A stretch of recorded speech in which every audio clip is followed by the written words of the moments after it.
My name is Geraldine, I'm 24 years old, and last Christmas morning I discovered my entire college fund had vanished. While my family celebrated outside, admiring the brand new Tesla they'd bought my brother with my $47,000 in savings, I stood frozen staring at my phone screen showing a zero balance. When I confronted them, they laughed and called it a family gift. That's when I remembered something they'd forgotten. The house was in my name. Before we dive into how I got my revenge, I'd love to know where you're watching from today. If you've ever dealt with family betrayal or financial abuse, hit that like button and subscribe to hear how I turn the tables. Trust me, you'll want to see how this Christmas miracle turned into their worst nightmare. I need to give you some background first. Since I was 16, I'd been working 2 jobs to save for nursing school. Every Friday night while my friends went to parties, I was serving tables at Romano's Italian restaurant downtown. Every Saturday morning when they slept in, I was tutoring middle school kids in math and science. For 8 years, I scraped and saved every penny I could, watching my savings account grow slowly but steadily toward my dream.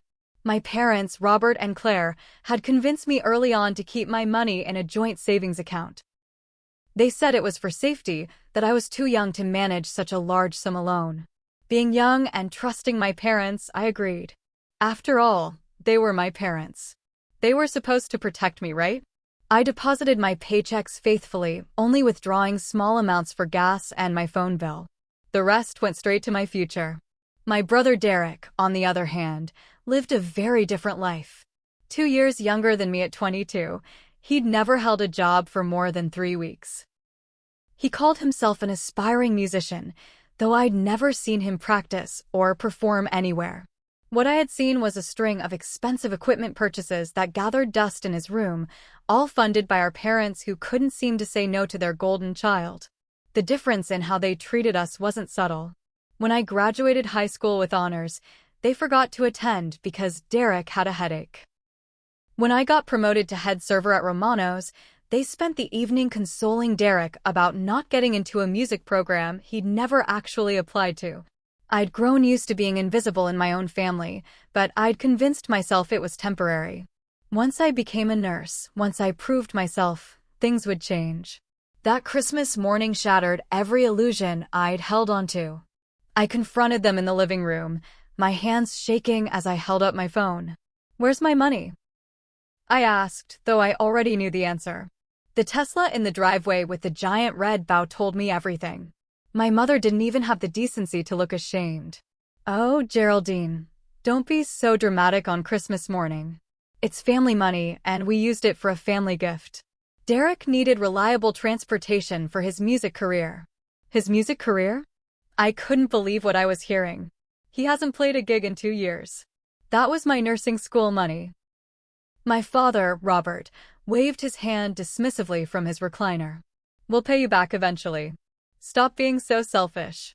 It's Christmas, for crying out loud." That's when Derek walked in, spinning the Tesla key fob on his finger with a smirk that made my blood boil. "Thanks for the sweet ride, sis." I already posted pics on Instagram, getting mad likes. The rage that filled me was unlike anything I'd ever felt. But what came next was worse. My Aunt Martha and Uncle Ted, who'd been sitting quietly on the couch, joined in. "Geraldine, family helps family," Martha said. "You should be proud you could help your brother like this." Even my grandmother Helen, usually my only ally, remained silent in her corner chair, her eyes downcast. The entire family had been in on it. They'd all known, all agreed, and all decided my dreams were worth less than Derek's Instagram photos. "You told everyone I agreed to this?" I asked, my voice barely above a whisper. Claire nodded as if it were obvious. "Well, we knew you'd come around once you saw how happy it made Derek. You're always so responsible, honey. We knew we could count on you." Count on me. They were counting on me being a doormat, counting on me rolling over like I always had. But as I stood there, surrounded by people who were supposed to love me, who were supposed to support my dreams, something inside me snapped. Not in a loud, dramatic way, but in a quiet, cold way that would prove far more dangerous to their comfortable lives. "You're right," I said calmly, which seemed to surprise them. "I am responsible. In fact, I'm so responsible that I've been handling all the household finances for years now, including the mortgage payments on this house. My father shifted uncomfortably. What's that supposed to mean? I smiled, and for the first time in my life, I saw fear flicker in my mother's eyes. It means you should have read the fine print on those papers you signed 5 years ago during your bankruptcy. This house is in my name. And January's mortgage payment? Well, consider that my Christmas gift to myself. I won't be making it. The silence that followed my announcement was deafening. My family stared at me as if I'd grown a second head. It was Derek who spoke first, his smirk faltering. You're bluffing. Mom and Dad own this house. Actually, they don't, I replied, maintaining my calm exterior despite my racing heart. 5 years ago, when Dad's latest business venture failed and they filed for bankruptcy, they needed someone with good credit to secure the mortgage. Guess who'd been building perfect credit since turning 18? The memory of that day came flooding back. My parents had been desperate, facing homelessness after their bankruptcy. They'd begged me to help, promised it was just temporary, just until they got back on their feet. I'd agreed, thinking I was being a good daughter. I'd been making the payments ever since, using money from my jobs while they spent freely on Derek's whims. But we've been paying you back, my mother protested weakly. No, you haven't. I have every bank statement, every payment record. You gave me $200 once, 3 years ago, and called it even. I've paid $36,000 toward this mortgage while you bought Derek guitars he never plays and cars he crashes. My father's face had turned an alarming shade of red. You ungrateful little brat. We raised you, fed you, put a roof over your head. A roof I've been paying for. I shot back. And speaking of ungrateful, let's talk about the $10,000 I lent you for your food truck idea that mysteriously disappeared. Or the $5,000 for Mom's boutique that never opened. Or the $8,000 for Derek's music studio that became a video game room. The numbers hung in the air like accusations. My Aunt Martha shifted uncomfortably, while Uncle Ted suddenly found the Christmas tree deeply fascinating. Only Grandmother Helen looked directly at me, and I could swear I saw approval in her eyes. Those were investments in the family, my mother said, but her voice lacked conviction. No, those were theft with extra steps. Just like stealing my college fund. I pulled out my phone. I've already spoken to a lawyer. I have every legal right to this property, and I have every legal right to stop making payments I can no longer afford, seeing as my savings have mysteriously vanished.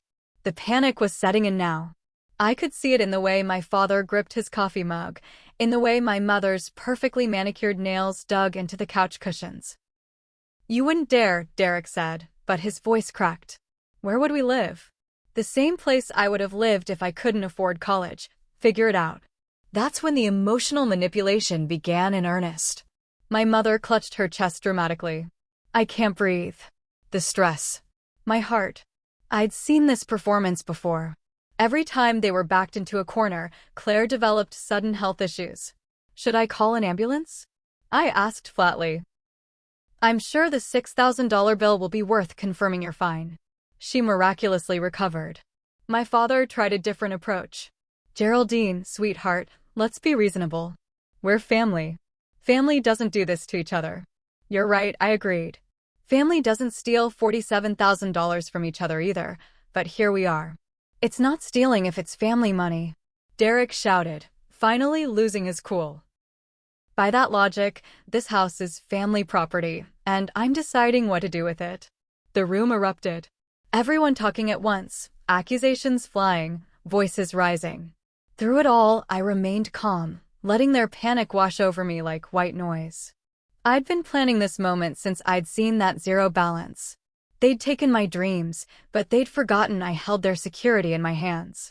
My phone buzzed. A text from my coworker asking if I was okay, saying my father had just called the restaurant trying to get me fired, claiming I was mentally unstable and a danger to customers. The betrayal kept coming, but now it only strengthened my resolve. I see Dad's already started his smear campaign, I said, holding up my phone. Unfortunately for you, my boss knows me better than that. He also knows about the times you've shown up drunk demanding money for my tips. more uncomfortable shifting from the extended family. The facade of the perfect family was crumbling, and they didn't like what was underneath. 1 month, I said finally. You have 1 month to figure out your next move. February 1st, if the mortgage isn't current, the bank will start foreclosure proceedings. I suggest you start packing. I headed toward the door, needing to escape the toxic atmosphere. My mother's voice followed me. Where are you going? You live here. Not anymore, I replied without turning around. Unlike you, I plan ahead. I've had a backup plan since the day you convinced me to put your names on my bank account. Merry Christmas. As I walked out, I heard Grandmother Helen speak for the first time that morning. You all got exactly what you deserved. But I was already gone. Stepping out into the crisp December air, my entire world shifted, but somehow, for the first time in my life, feeling truly free. The war for my future had begun, and I'd fired the first shot. What I didn't know yet was how dirty they were willing to fight, or how many allies would emerge from unexpected places. The house of cards was falling, but I was ready to build something better from the ruins. 3 days after Christmas, I returned from my double shift to find my belongings scattered across the front lawn. My clothes were strewn over the frozen grass, my nursing textbooks soggy from the morning dew, my laptop deliberately placed in a puddle. My parents had changed the locks while I was at work, thinking they could force me back into submission through humiliation. What they hadn't counted on was Mrs. Chen, our 72-year-old neighbor, standing in her driveway with her phone out, recording everything.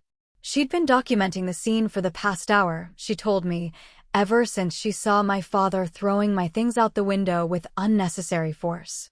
I called the police, she said quietly, approaching me as I stood surveying the damage. Told them there was an illegal eviction in progress. They should be here soon. I felt tears sting my eyes, not from sadness, but from pure rage. Thank you, Mrs. Chen. Don't thank me yet, she replied, her voice carrying steel I'd never heard before. Come inside. We need to talk. I gathered what I could of my belongings, noting that several valuable items were conspicuously missing, including my grandmother's jewelry box and the tablet I used for studying. As I followed Mrs. Chin into her pristine home, she revealed something that changed everything. I've been watching your family for 15 years, she began, setting down tea I hadn't asked for but desperately needed. I've documented everything. The screaming matches where they blamed you for their problems. The times they forced you to skip school to cover Derek's messes. The birthday parties where you got nothing while he got thousands in gifts. She pulled out a thick folder, and my jaw dropped. Photos, dates, detailed notes. It was all there. Years of abuse I'd normalized, laid out in black and white.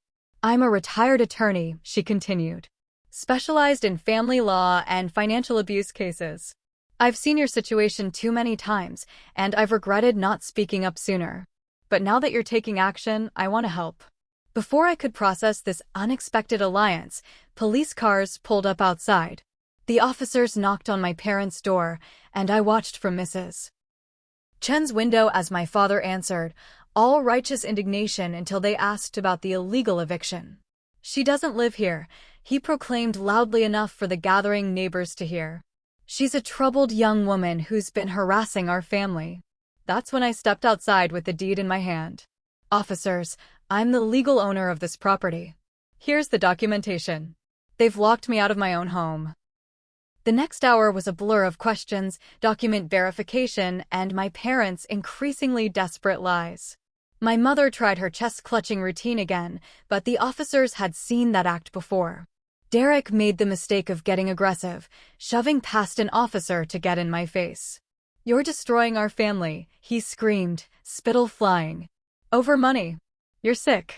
The officer immediately intervened, and Derek's aggression earned him a warning about assault charges. The police made my parents let me back in to gather essential items, standing guard as I packed a bag under my family's hateful glares. That evening, safe in Mrs. Chen's guest room, I began to understand the full scope of what I was facing. My phone exploded with messages from extended family, church members, and family friends. My parents had launched a full smear campaign, painting me as mentally unstable, drug-addicted, and violent. The lies were so outrageous they would have been funny if they weren't destroying my reputation. Then came the real betrayal. My best friend since middle school, Melissa, sent me a text that knocked the wind out of me. "I can't believe you'd do this to your family. Derek told me everything. By the way, we've been dating for 6 months. I've been trying to help them help you, but you're too far gone. Don't contact me again." Melissa. Who'd held me while I cried over my family's treatment? Who'd celebrated with me when I got into nursing school? Who'd encouraged me to save money and stay strong? She'd been reporting back to them, sharing my plans, my hopes, my escape strategies. She'd been Derek's girlfriend while pretending to be my support system. The violation felt worse than the stolen money. At least with the money, I'd seen the theft. This betrayal had been happening under my nose for months, maybe years. Every secret I'd shared, every moment of vulnerability, had been ammunition for my family's warfare. Mrs. Chin found me sobbing on her guest bed an hour later. She sat beside me, not offering empty platitudes, but practical comfort. "The first betrayal is always the hardest," she said. "But it won't be the last. Your family will recruit what we call flying monkeys, people who do their bidding without knowing the full truth. You need to be prepared." She was right. Over the next week, the attacks intensified. Church members showed up at my work, telling my manager I needed prayer and intervention. Someone called Adult Protective Services claiming I was abusing my elderly grandmother. My car tires were slashed in the restaurant parking lot, though conveniently no cameras caught the perpetrator. But for every attack, unexpected support emerged. My manager, Tony, who'd known me for 6 years, shut down every complaint with facts about my character and work ethic. He even gave me extra shifts when he learned about my situation, saying, "Good workers are hard to find. Crazy families are everywhere." More surprisingly, my cousin Jake reached out. I hadn't heard from him in 3 years, not since he'd returned from his military service. His message was simple: "Heard about the family drama. I've got your back. Check your email." The email contained security footage from his visit home 2 weeks before Christmas. In it, my parents, Derek, and Aunt Martha discussed their plan to take my college money. The conversation was damning. They laughed about how I'd never fight back, how I was too weak, too programmed to please them. Martha's voice was clearest. "She doesn't need college anyway. Girls like her end up married and pregnant. Might as well put the money to good use. Girls like me." Hardworking, dedicated, ambitious girls who dared to dream beyond their family's limitations. The fury that filled me wasn't hot anymore. It was ice-cold and calculating. They'd shown me who they were, and now I would show them exactly what girls like me could do. Armed with Jake's security footage and Mrs. Chen's documentation, I walked into the law office of Chin and Associates on a gray January morning. Mrs. Chin had called in a favor with her former partner, David Kim, who specialized in financial fraud and property law. After reviewing my case for 2 hours, he leaned back in his chair with a predatory smile that would have terrified me if it hadn't been directed at my family. "This is one of the clearest cases of financial abuse and fraud I've seen," he said. "The security footage alone is damning, but combined with the paper trail you've maintained, your family doesn't stand a chance." We filed the eviction notice that afternoon. 30 days for them to vacate my property. We also froze all remaining joint accounts, changed beneficiaries on my insurance policies, and began the process of recovering my stolen funds. Every I was dotted, every T crossed. I'd learned from my family's mistakes, always have documentation. The retaliation was swift and vicious. 2 days after being served, I received a call from my bank. Someone had tried to open credit cards in my name, using my social security number and forged signatures. Fortunately, I'd already placed fraud alerts on my credit, and the attempts were blocked.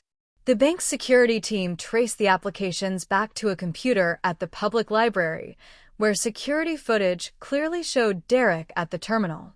"Add identity theft to the lawsuit," David said when I told him. "Your brother just upgraded himself from civil to criminal charges." But my parents weren't done. Their next move was crueler and more calculated. They filed a petition claiming I was mentally incompetent, unable to manage financial affairs, and that the house transfer had been done under duress during a mental health crisis. They'd even found a psychologist willing to testify that I showed signs of severe personality disorders, based solely on their descriptions. What they hadn't expected was my own documentation. For years, I'd been seeing a therapist to deal with the family dysfunction. Dr. Sarah Martinez had extensive notes on my mental health, my family's treatment, and my very sound state of mind. When David presented her professional assessment to counter their claims, their case crumbled. The dirty tactics escalated. My mother started showing up at my work during rush hours, crying and begging customers to talk sense into her sick daughter. She'd tell anyone who'd listen that I'd stolen their house, that they'd be homeless because of my greed. What she didn't mention was the $47,000 they'd stolen first. Then came the betrayal that cut deepest. Aunt Martha, who'd been suspiciously quiet, revealed her true colors during a family meeting Jake secretly recorded. She admitted she'd been poisoning the family against me for years, jealous of my academic success and work ethic. Her own children had dropped out of school and refused to work, and my success highlighted their failures. I told Claire she was too soft on Geraldine. Martha's voice came through Jake's recording. That girl always thought she was better than us with her college dreams and nursing nonsense.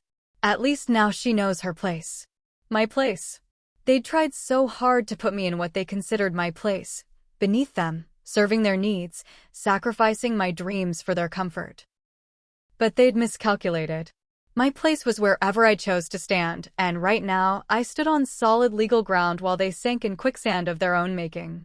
The breaking point came when surveillance cameras at Mrs. Chen's house caught my father attempting to break into my car at 2 a.m.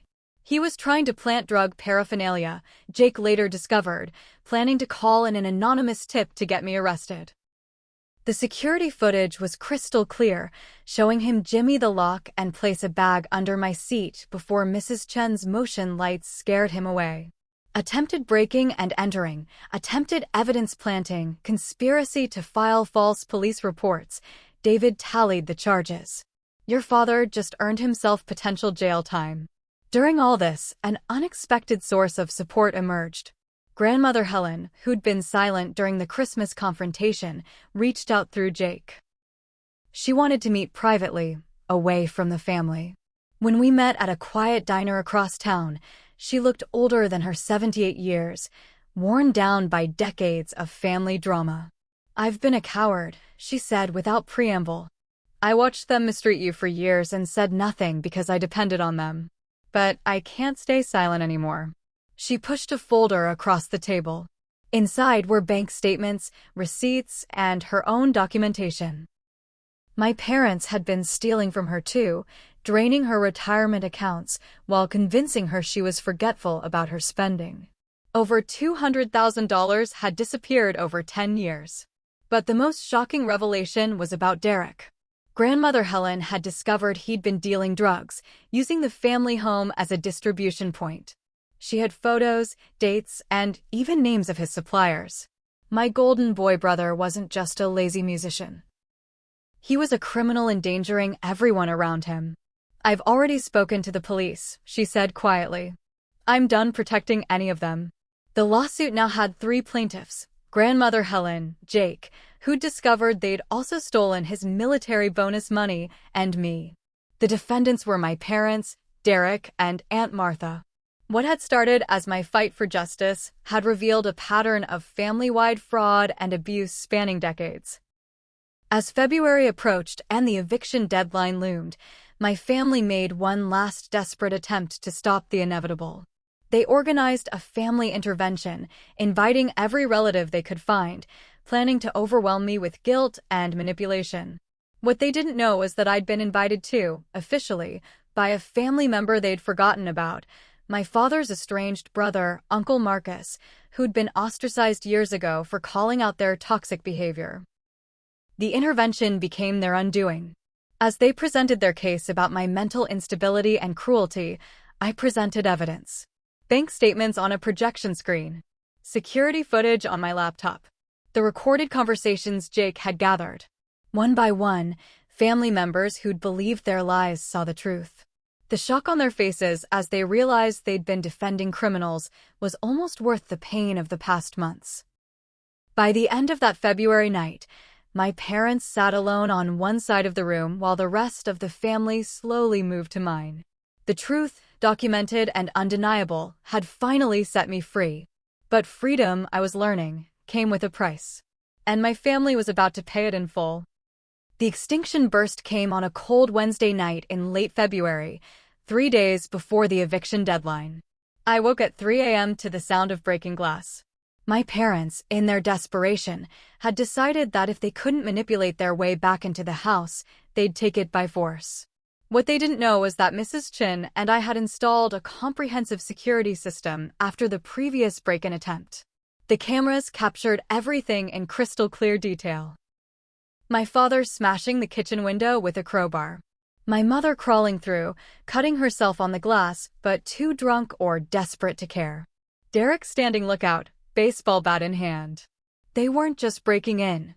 They'd come prepared for violence. I watched from Mrs. Chen's house as I called 911, my hands steady despite my racing heart. The dispatcher kept me on the line while units responded. Within minutes, police surrounded my house, catching my family red-handed ransacking the place. They'd already destroyed my remaining furniture, spray-painted obscenities on the walls, and were attempting to remove the copper pipes when officers entered. The arrest was brutal to watch. My father tried to run and was tackled in the front yard. My mother had her medical emergency performance again, but this time the officers called her bluff with paramedics who confirmed she was fine.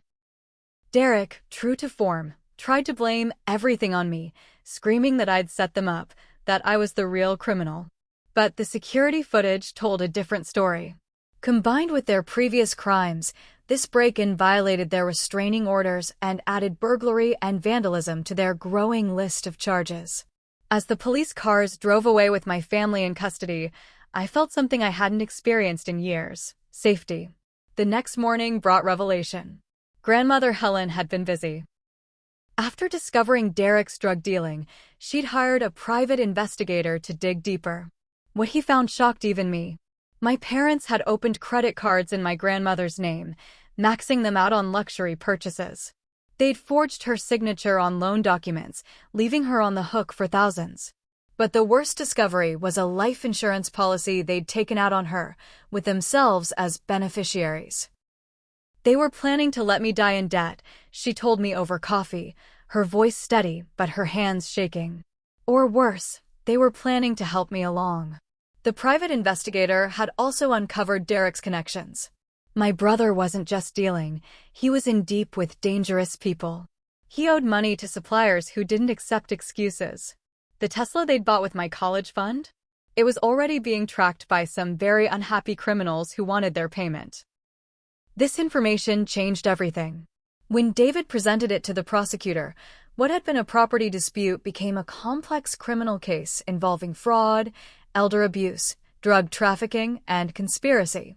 My family had built a house of cards so elaborate that when it fell, it buried them completely. The community response split dramatically. Half the town rallied behind me, sharing their own stories of family financial abuse. Support groups reached out, offering resources and solidarity. My story had touched a nerve, revealing how common this type of exploitation was. People who'd suffered in silence finally felt seen. The other half, influenced by my family's propaganda and their own discomfort with family conflict, painted me as a villain. Social media exploded with debates about family loyalty versus self-preservation. Local news picked up the story, running segments on financial abuse that featured my case. I became either a hero or a villain, depending on who you asked. But the most satisfying vindication came from an unexpected source. The IRS, alerted by the investigation, began auditing my parents' taxes. They discovered years of unreported income, hidden assets, and tax evasion. My father's failed businesses hadn't just failed, they'd been shells for moving money. My mother's shopping addiction had been funded by unreported cash transactions. Every financial crime they'd committed was unraveling. Jake moved in temporarily to help secure and repair the house. We worked side by side, patching the holes they'd made in more ways than one. As we painted over their graffitied hatred, he shared his own stories of their manipulation. They convinced me I was too damaged from deployment to handle my own money, he said. Took my entire bonus for safekeeping and spent it on Derek's music equipment. Told me I'd imagined having it when I asked. Together, we compiled evidence of dozens of family members and friends they'd scammed over the years. The pattern was always the same: create a crisis, appeal to family loyalty, take the money, then gaslight anyone who questioned them. They'd been running this con for decades. Mrs. Chin, who'd become more than a neighbor but a true friend, used her legal connections to ensure media coverage stayed accurate. She'd seen too many abuse victims get re-victimized by public opinion and wasn't about to let it happen to me. Her fierce protection meant more than she'd ever know. As March arrived, the house stood transformed. What had been a prison of family dysfunction was becoming my sanctuary. I'd enrolled in online classes to continue my nursing prerequisites while the legal cases proceeded. Every small step toward my dream felt like a victory they couldn't steal. The eviction date came and went with my family in jail awaiting trial. The house was mine, truly mine, for the first time. But I'd learned that ownership meant more than having your name on a deed. It meant having the strength to defend what was yours, the wisdom to see through manipulation, and the courage to stand alone when everyone said you were wrong. Sitting in my kitchen, no longer their kitchen but mine, I spread out acceptance letters from nursing programs. 3 schools had accepted me with partial scholarships, understanding my unique circumstances. My dreams weren't just alive, they were thriving. The money they'd stolen had been meant to buy my future. Instead, their theft had taught me to build a future they could never steal again. But the story wasn't over. The trials were coming, and with them, the final reckoning. My family had awakened something in me they'd spent years trying to suppress, a survivor who refused to be silenced. The turning point had passed, and there was no going back. The only way now was forward, toward a future I'd carved out of the wreckage of their greed. The trial began on a rainy April morning, and the courthouse was packed. What had started as a family property dispute had evolved into one of the most complex fraud cases the county had seen in years. Local media camped outside, interviewing anyone with an opinion about family loyalty versus justice. Inside, I sat between David and Mrs. Chin, facing the people who'd raised me and ruined me in equal measure. My parents looked smaller in their orange jumpsuits, stripped of the authority they'd wielded over me for 24 years. Derek had lost weight, his golden boy swagger replaced by the haunted look of someone whose choices had finally caught up. They'd been in custody for 6 weeks, unable to make bail after the judge deemed them flight risks. The prosecutor, Janet Morrison, was a force of nature. She'd built her career on protecting the vulnerable from family predators, and she presented our case with devastating precision. The security footage played on screens while the gallery watched my family's crimes unfold in real time. The Christmas planning session, the break-in, the attempted drug planting. Each piece of evidence landed like a hammer blow. When Grandmother Helen took the stand, the courtroom fell silent. Her testimony about the systematic theft, the life insurance policy, and the elder abuse brought several jurors to tears.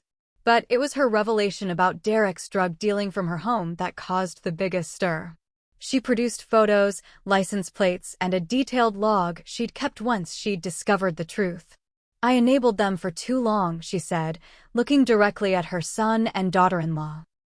I thought I was keeping the family together, but I was just helping them destroy anyone who showed promise. Jake's testimony focused on the financial manipulation and gaslighting. He presented bank records showing how they'd stolen his military bonus while convincing him he was too traumatized to remember having it. His calm military bearing as he described their psychological tactics made their cruelty even more apparent. But the most damaging testimony came from an unexpected witness. Melissa. My former best friend had been arrested as an accessory after investigators discovered she'd helped Derek forge documents. Facing her own charges, she'd flipped on my family completely. Her testimony revealed the depth of their planning, how they'd used her to spy on me for over a year, gathering information about my savings, my plans, my passwords. They promised me Derek would marry me if I helped, she said, crying on the stand. They said Geraldine was selfish, that she had more money than she needed. They made me believe I was helping. When I took the stand, I didn't focus on the money.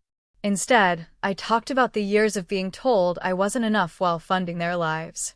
About working doubles while they spent my earnings. About dreaming of helping others as a nurse while they schemed to steal those dreams.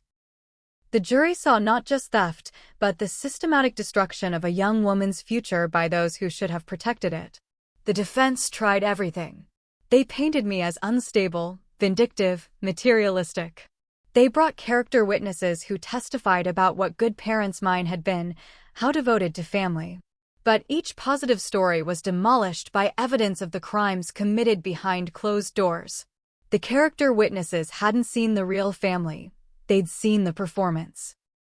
My father's business partners testified about his pattern of fraud. My mother's shopping addiction counselor broke confidentiality at Claire's own request, trying to claim mental illness as a defense, but instead revealed how she'd stolen from stores and friends to feed her habit. Derek's drug connections were explored in closed sessions that resulted in additional federal charges. The verdict came after just 6 hours of deliberation. Guilty on all counts. Fraud, theft, elder abuse, conspiracy, tax evasion, identity theft, and more. My father received 8 years in federal prison. My mother got 6 years with mandatory financial addiction treatment. Derek, facing additional drug charges, was looking at 12 to 15 years. Aunt Martha, tried separately, received 3 years for her role in the conspiracy. But justice wasn't just about punishment. The civil trial resulted in full restitution. They were ordered to repay every cent stolen, plus damages. The house remained mine, free and clear. Grandmother Helen recovered her stolen funds. Jake got his military bonus back with interest. Since they had no assets left after paying lawyers, the restitution would come from prison wages and garnished earnings for decades to come. The community reaction to the verdicts was swift and divided. Some people applauded justice being served, sharing their own stories of family financial abuse. Others condemned me for putting family in prison, saying I should have handled it privately. But I'd learned that privacy was what had allowed the abuse to flourish for so long. I sold the house 6 months later. Despite my renovations, it held too many poisoned memories. With the sale proceeds and my partially restored savings, I moved across the state to start fresh at nursing school. The house that had been a battleground became someone else's fresh start, a young family who knew nothing of its history. Before leaving town, I had one last conversation with Grandmother Helen. We met at the same diner where she'd first shown me evidence of their theft from her. She looked healthier, freed from the constant drain of their manipulation. "I'm proud of you," she said simply. "You did what I never had the courage to do. You stopped them." We talked about the future, about healing, about the family we could build from the ashes of the one we'd lost. She was moving to a senior community near my nursing school, determined to be part of my life without the toxic influence of the others. Jake had re-enlisted, finding purpose in service, while processing the betrayal through military counseling. The last piece of justice came from an unexpected source. The IRS had been thorough in their investigation, and they discovered my parents had hidden assets in cryptocurrency, thinking they were clever. Those assets were seized and liquidated. After taxes and penalties were paid, the remaining amount almost exactly matched what they'd stolen from my college fund. The check arrived the week before I started nursing school. Standing in my new apartment, acceptance letter in one hand and restitution check in the other, I felt the full weight of what had happened. I'd lost my birth family, but gained something more valuable: self-respect, true friends, and a future they couldn't steal.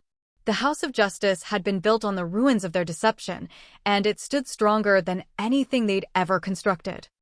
6 months into nursing school, I stood in my clinical rotation at the cardiac unit, checking vitals on a patient who reminded me painfully of my mother. Same age, same entitled attitude, same dismissive treatment of the help. But instead of triggering old wounds, it reminded me how far I'd come.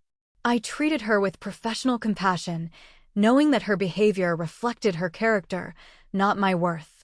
My tiny apartment near campus was nothing like the house I'd grown up in, but it was mine.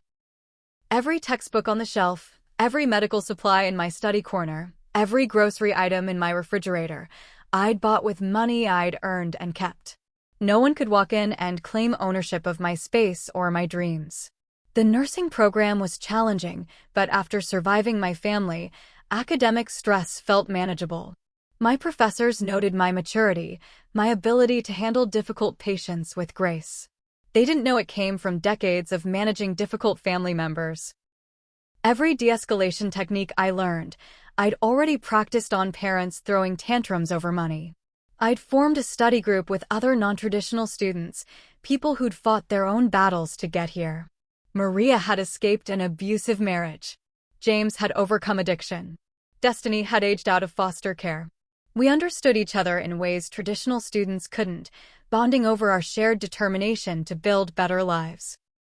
Grandmother Helen lived 20 minutes away in a senior community that she loved. We had Sunday dinners where we talked about everything except the family we'd lost. She'd joined a watercolor class and a book club, finally free to explore interests my parents had mocked as wasteful. Watching her bloom in her late 70s gave me hope for my own healing. Jake stayed in touch through video calls from his deployment. He'd found peace in structure and service, using his experience to counsel other soldiers dealing with family trauma. "You saved more than yourself," he told me during one call. "You showed me it was okay to protect myself from them." Mrs. Chin and I exchanged letters monthly. She'd become an advocate for financial abuse victims, using my case as an example in her volunteer work with domestic violence shelters. She sent me articles about other survivors, building a network of people who understood that family could be your biggest threat. The calls from prison started 3 months into their sentences. I never answered. The letters came next, alternating between manipulation and rage. My father wrote about forgiveness, my mother about family duty, Derek about how I'd ruined his life. I returned every letter unopened, maintaining the boundary that had saved me. But the real test came when I received a message through the prison system. My parents were in medical debt from Derek's beating by fellow inmates who'd discovered he owed money to their associates on the outside. They wanted me to pay, invoking family obligation one more time. I felt the old guilt rise, the trained response to rescue them. Then I remembered the $47,000 they'd stolen and deleted the message. The nursing program included a counseling component, and I used it fully. My therapist helped me understand that I wasn't healing from a single betrayal, but from a lifetime of conditioning. Every boundary I set was rewriting years of programming. Every success I achieved without their approval was proving their narrative wrong. I started speaking at support groups for financial abuse survivors. My story resonated with so many people trapped by family members who saw them as ATMs rather than humans. I shared practical advice: separate your finances, document everything, build your own credit, have an escape fund they can't access. But mostly, I shared hope that survival was possible. One evening, while studying for pharmacology finals, I got an unexpected call. A Hollywood producer had heard about my case through news coverage and wanted to buy my story rights for a television movie. The offer was substantial, enough to pay off my nursing school loans and establish the emergency fund my family had repeatedly drained. I thought about it for a week, then accepted with conditions. I wanted creative input to ensure the story showed the reality of family financial abuse, not a sensationalized drama. I wanted resources for victims included in the credits. Most importantly, I wanted it clear that choosing yourself over toxic family wasn't selfish but necessary.